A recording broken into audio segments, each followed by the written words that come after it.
2-1 defeat here against Spennymoor. Just can you sum up how you're feeling after that game? Yeah, I think you put it right there.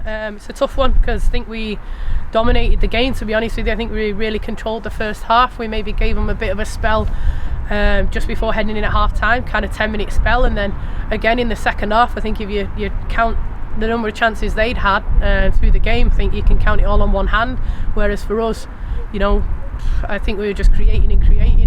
Missed a couple of big chances in the first half, and then again in the second half, just balls put across the front of the goal that we just couldn't quite finish. But yeah, it's a tough one to take because I think we were definitely the better side today, and the girls stuck with the game plan, and they kept trying to play good football and connect things all the way throughout to the final whistle. So it's credit to them, proud of them for that.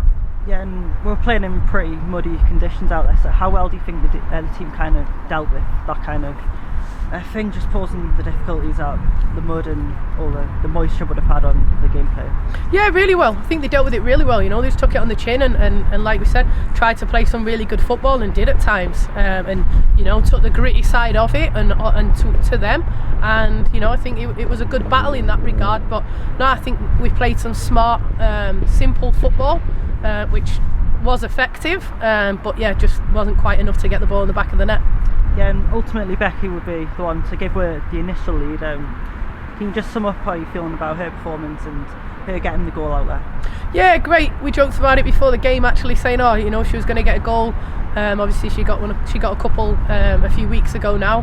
But no, it's fantastic for Becky. It's always nice to, get one of the defensive players kind of on the score sheet, even though Becky likes to drift up the field. But no, it was a great goal. Got on the end of the cross, and yeah, well done to her. Yeah, and ultimately one decision can kind of affect the rest of the game, and the penalty would have been that kind of thing for us. So how can you kind of assess what happened there and ultimately then getting the second shortly after that? Yeah, again, I think you can argue that one's the conditions, or it's just an unlucky one.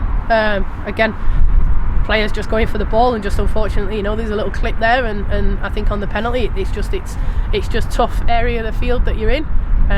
Penalty happens, and then I think again on the second one, just misjudged the ball, but at the same time, that player Kennedy, she's been fantastic throughout the game, and I think that's what all the players were huddled around her there saying at the end, just how great she'd been for the rest of the game. And even after that, before that and after that, she just dug deep and worked for the team and cleaned up a lot for us. So nice. Sometimes they're just the calls that have to happen in the game. Yeah, and ultimately we'll be looking to shake this kind of result off next week when we visit Sunderland West End, obviously a team that we've played quite recently and had great success against recently. So again, everyone must be looking forward to that one to kind of move on from today's result. Yeah, definitely. I don't think it's one that we need to put behind us super fast. We did play some really good football, and I think the result was a tough one. I think they'd be really thankful and really lucky that they've come away with 3 points just kind of after how they've performed. But so yeah, it's one, we learn from it, we grow from it, and we just keep building again, and we'll head into next week I think in a good place.